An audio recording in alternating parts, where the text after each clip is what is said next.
but oh, sorry. Oh, they're doing the flyover. Oh, the sound of freedom.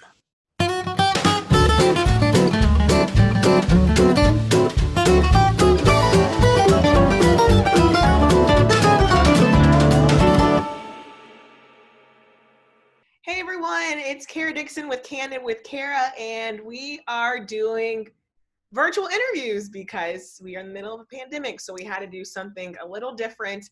We couldn't meet with candidates in person, but we are meeting with them over Zoom. So today we are joined with John Collick. John, how are you doing? I am doing great, Kara. How about yourself? I'm doing okay. Hanging in there. So John, can you tell me what you're running for? Yeah, I'm running for the U.S. House of Representatives in the 3rd District of Virginia. All right. And who is John? Who are you? Like, how would you describe yourself to people? John's a laid-back guy. I've got, I spent 20 years in the Marine Corps. Okay, I grew up in Massachusetts, and my mom was sick, so, we didn't have a whole lot. So, my decision was to join the Marine Corps so that I could get out and do something and send a little bit of money back home. I ended up spending 20 years in the Marine Corps doing signals intelligence. So I was a Morse code operator. I was a special intelligence analyst. I was an Arabic linguist until I picked up first sergeant. And then, of course, I was sent to the infantry. But after that, I retired 19 years ago. And after that, I was just going to relax. I wasn't going to do anything. I was a treasurer of the Onslow County Republican Party in North Carolina. And that's all I wanted to do. Then we had 9/11. And after 9/11 happened, a gentleman who I knew when he was a captain, and he had been a colonel by this time, called me and told me that I'm going to get a job offer and just to accept it. I'm like, I really don't want to move. And, but I did. And I moved up to this area, and I became a counterterrorism analyst. And I worked counterterrorism for the next 15 years in various aspects. And ultimately, I became an immigration officer. That's how I was going to finish out my career. And I got injured on the job, so I retired much sooner than I wanted to. So I've been spending time the past few years just, with my grandkids, really, having fun with them, doing things around the house that I can do. And then in 2018, I went to the polls to vote. And there was only one person I could vote for. And that's when I really looked hard at, if not me, who? So I decided to run. Awesome. And what makes you so different from other candidates? Why should people vote for you? Well, I'll be honest, first and still, I've got no political aspirations. I enjoy serving the community. I enjoy helping other people. And one thing that I have made very clear to people supporting me is the maximum I will serve is 6 years. What do I want to do? Well, like I said, I grew up poor. I know what that's like. We have a lot of people in this area who are poor. And I can't stand seeing, people hurting. We can fix some of that. We can't fix everything, but we can fix some of that through education. We don't have any type of skills training for people. They either go to high schools, so they can pass enough course and go to college, or they go out and try to find a job, most likely at minimum wage, maybe $2 or $3 more than minimum wage. That's not enough to raise a family. And if they don't develop the skills as they're moving along, they're just going to be stuck in a rut. And we have too many people there. So one of the things that I am proposing, and this is one of the reasons I think people should vote for me, is I want to create vocational technical high schools. We had them when I was growing up in the Northeast. I understand there are some schools down here that do offer them classes, but not the amount we need, nor all the skills we need. So that's the first reason somebody should vote for me. Now, another candidate can say the exact same thing. Yeah, I'm going to open vote text. Well, one thing I do have is I've got the integrity, okay? My integrity's never been questioned, and it never will be. Everything I've ever done in my life meets three basic criteria. It has to be legal, it has to be ethical, and it has to be moral. And I would challenge anybody that's listening to find one instance in my life when this wasn't the case. And they can't. I'm also reliable. Okay, when I say I'm going to do something, I do it. And I go all out to get it done. And then temperament. You've got to have the temperament. When you're working in a crisis situation, you've got to be able to keep your cool.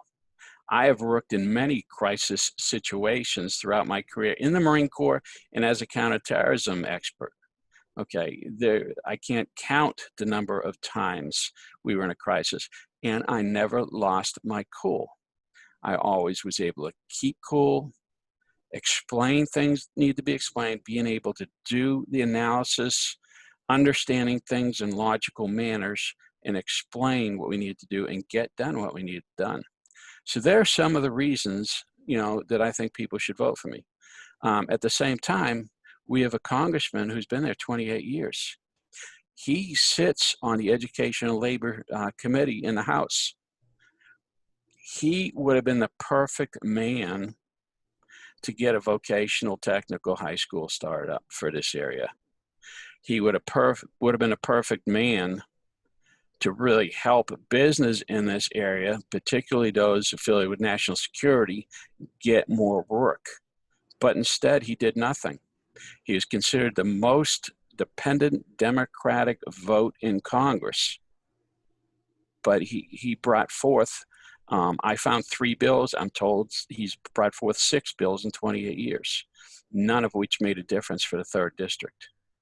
So it's very, very important that he retire and we bring somebody else in. And, if after 2 years the people say, John, you didn't do what you said you were going to do, then it's time to get somebody else. But if after 6 years they say, John, we want you to stay, I'm going to say it's time for me to go. It's time for somebody else to come in, because that's the way our founders wanted it. They didn't want a permanent political class. And so to help get rid of that, I'm probably the best guy that's running in the 3rd District to achieve that goal for us. You ready for the rapid fire questions? I am very ready. All right.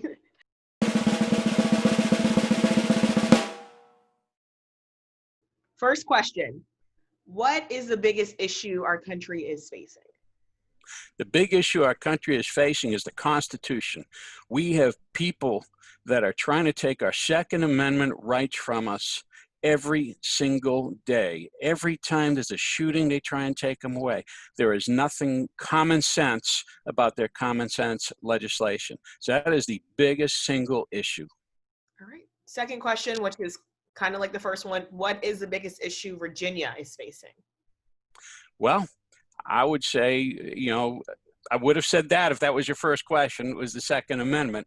But honestly, it's the Constitution. If we look at what's going on right now with the coronavirus, the governor, has issued an order saying that people have to stay inside. People cannot go to church. People cannot freely assemble. That's all our First Amendment rights. We should be able to exercise those rights, keeping in mind of the recommendations put forth by the CDC, and we do it with ease. But instead, the state of Virginia, the governor of Virginia, wants to take those rights away from us. All right. Third question, if you're elected, you kind of already talked about this, but if you're elected, what do you hope to accomplish? The first one is school choice, so the teachers can have the opportunity to have smaller classes and get control of them classes. And we also want to reduce the regulations from the federal government to help facilitate that. And then secondly is the vocational technical high school. So it's really an all-around education reform. Okay. Next question, what can residents do to make Virginia a better place to live? There's so much people can do to make Virginia a better place. That's actually one of my goals, to make Virginia the best place to live, best place to work, best place to retire. But really, honestly, the best thing that people can do is to be nice to each other.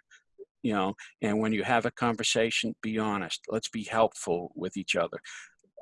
If somebody needs a hand, let's help them out, whether you like them or not, whether you agree with them or not, whether they're a different religion, whether they're a different color. We're all Americans. We're all human beings. We're all God's children.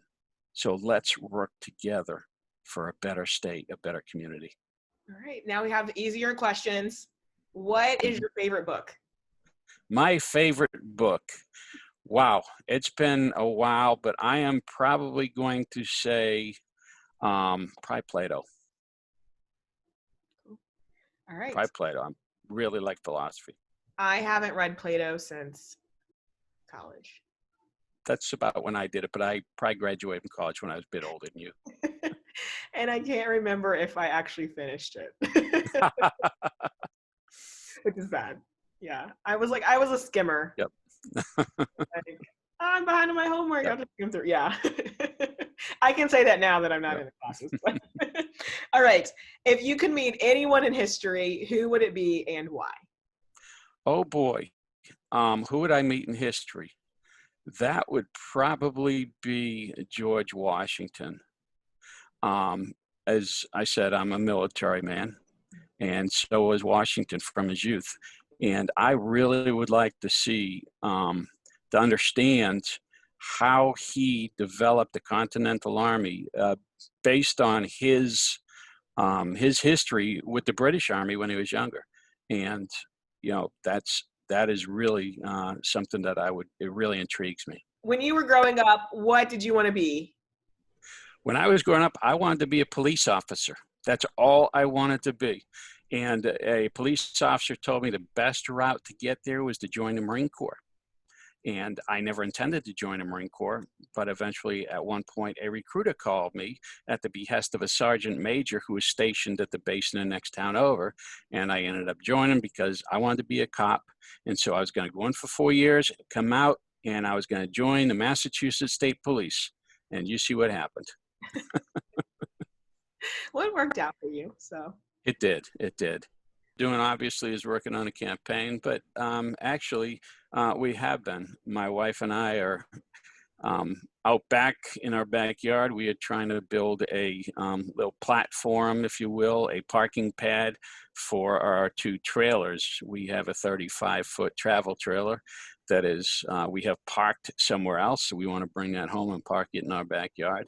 And also a shed. I'm building a workshop in my backyard. So I bought a 28-foot shed, had it delivered, and now I am putting the insulation in it, the walls, the heating system, the air conditioning system, and all that fun stuff. And then I will have a workshop.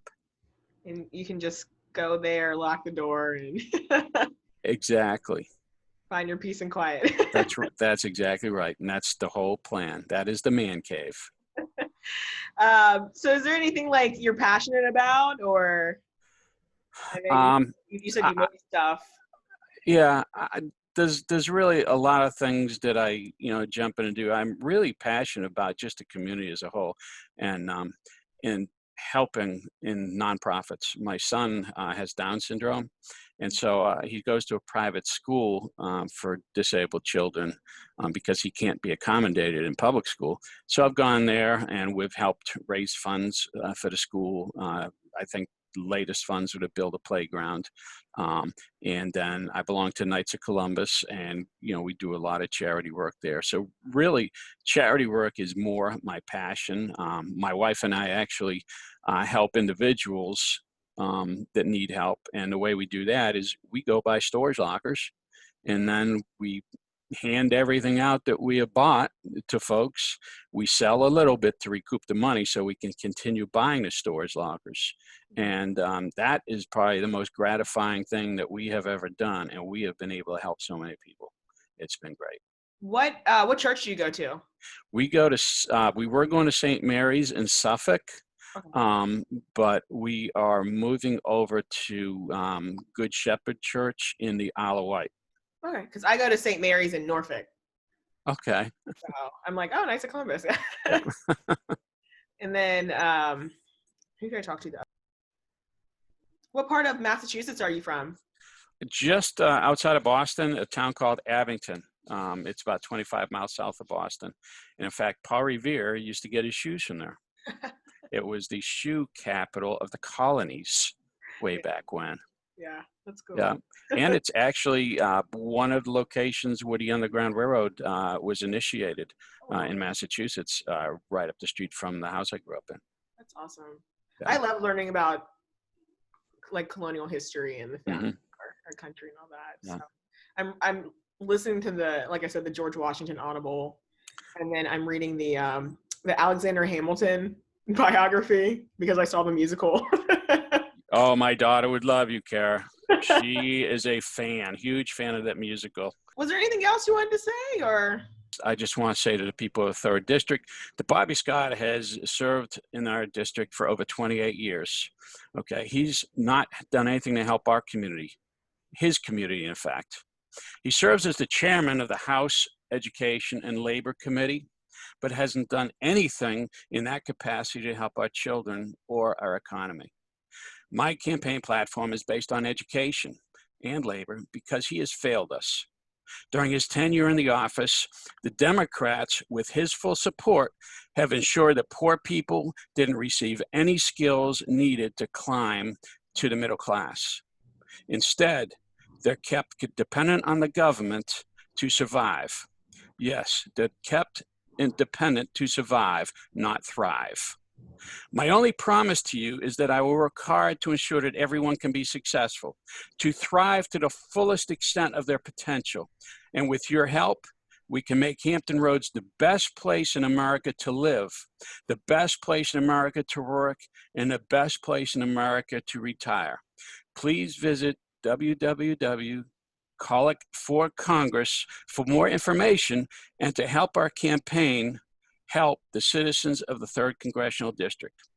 And finally, I would be honored if you would vote for me, John Collick, in the 3rd District primary on June 23rd. Thank you very much.